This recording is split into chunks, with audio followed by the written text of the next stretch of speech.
고기가 없으면 먹지 않겠다. 탁! 세종이 상을 엎어버렸습니다. 신하들이 벌벌 떨며 물러났죠. 전하, 채소를 좀 드셔야. 닥쳐. 고기를 가져오지 못할까? 10,000원짜리 지폐 속 인자한 할아버지. 백성을 사랑해 한글을 만든 성군. 우리가 아는 세종은 이런 모습이죠. 하지만 실제 세종은 달랐습니다. 세종은 고기만 먹었습니다. 채소는 입에도 대지 않았죠. 전하께서 고기가 아니면 수라를 들지 않으신다. 실록에 실제로 기록된 내용입니다. 운동은 죽기보다 싫어했습니다. 그리고 야근을 사랑했습니다. 새벽 4시에 일어나 밤 11시까지 일했죠.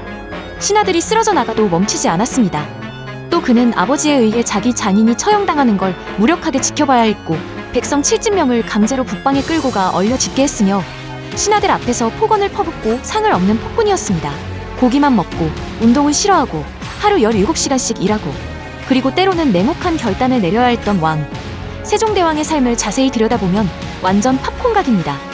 드라마보다 더 드라마 같고 영화보다 더 극적인 이야기들로 가득하죠. 지금부터 그 이야기 속으로 들어가 보겠습니다.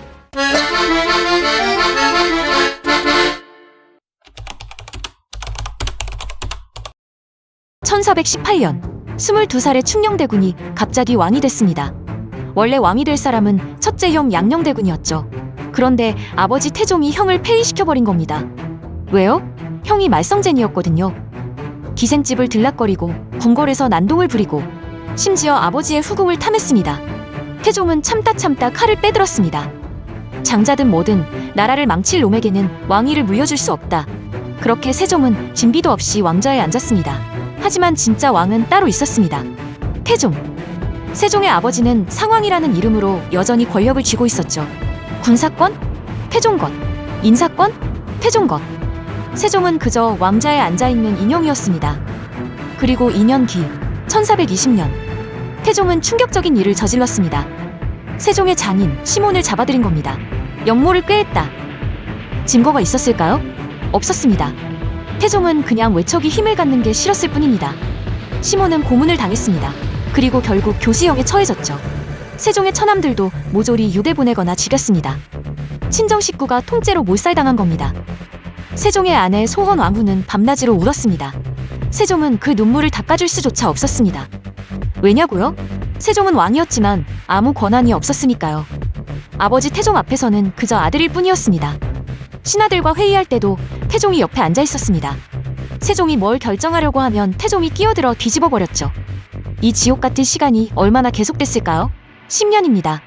세종이 32세가 되던 해, 태종이 죽고 나서야 비로소 진짜 왕이 될 수 있었습니다. 10년간 매일 아침 일어나서 아버지 눈치를 보고 죽은 장인을 생각하며 우는 아내를 바라봐야 했던 세종. 그 스트레스는 어디로 갔을까요?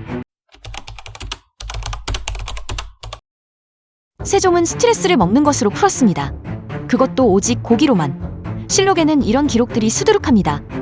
임금께서 고기가 아니면 수라를 들지 않으신다. 채소 반찬을 올렸더니 노하시며 물리치셨다. 고기를 더 가져오라 명하셨다. 의원들이 간청했습니다. 전하, 채소도 드셔야 합니다. 세종의 대답은 싫다. 고기만 가져와라. 현대로 치면 완벽한 극단적 편식쟁이죠. 그런데 더 큰 문제가 있었습니다. 세종은 운동을 극도로 싫어했습니다. 조선시대 왕들은 보통 말을 타거나 활쏘기를 했습니다. 세종은 그런 거 안 했습니다. 책만 읽었죠. 하루 종일 앉아서 책만 봤습니다. 고기만 먹고 운동은 안 하고, 여기에 살인적인 야근까지. 세종은 새벽 4시에 일어나 밤 11시까지 일했습니다. 하루 7시간씩 일한 겁니다. 신하들이 전하, 좀 쉬십시오 하면 나라 일을 어찌 쉬면서 하겠는가. 완벽한 워커홀릭이었죠. 결과는 당연했습니다. 30대 초반, 세종은 당뇨병에 걸렸습니다. 당시에는 소갈증이라고 불렀죠. 물을 아무리 마셔도 갈증이 가시지 않는 경우 40대에 접어들자 합병증이 시작됐습니다. 온몸에 종기가 생겼습니다. 당뇨병 때문에 면역력이 떨어지니까 작은 상처도 곶가서 종기가 되는 겁니다. 실록의 기록을 보면 끔찍합니다. 임금께서 등에 난 종기 때문에 옷을 입지 못하신다. 엉덩이의 종기가 악화되어 앉으실 수가 없다. 신하들 앞에서 비스듬히 누워 정사를 보신다. 왕이 신하들 앞에서 제대로 앉지도 못하고 누워서 나란 일을 본 겁니다. 50대가 되자 더 비극적인 일이 벌어졌습니다. 눈이 보이지 않기 시작했습니다. 당뇨 합병증으로 인한 망막병증이었죠. 평생 책을 손에서 놓지 않던 학자 왕이 글자를 볼 수 없게 된 겁니다. 고기 때문에 운동을 안 해서, 야근을 너무 많이 해서 세종은 스스로를 서서히 죽여가고 있었습니다. 하지만 세종에게는 멈출 시간이 없었습니다. 왜냐고요? 나라를 지켜야 했으니까요.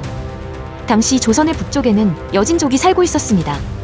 그들은 자주 국경을 넘어와 조선 백성들을 괴롭혔죠. 세종은 결단을 내렸습니다. 북방을 완전히 우리 땅으로 만들겠다. 1433년 세종은 최은덕 장군에게 명령했습니다. 야인들을 끝까지 추격하여 씨를 말려라. 최은덕은 2만 5천 대군을 이끌고 북방으로 향했습니다. 여진족 마을을 하나씩 불태웠죠. 실록에 따르면 이 전투에서만 전사자 500명, 포로 300명, 이런 전쟁이 10년 넘게 계속됐습니다. 그런데 문제가 생겼습니다. 땅은 빼앗았는데 그곳에 살 사람이 없었던 겁니다. 세종의 해결책은 단순했습니다. 남쪽 백성들을 강제로 북쪽에 보내자. 이게 바로 악명 높은 3인 정책입니다. 경상도, 전라도의 농민들이 어느 날 갑자기 통보를 받았습니다. 함경도로 이주하라. 거부하면 처벌한다. 7만 명이 강제로 끌려갔습니다.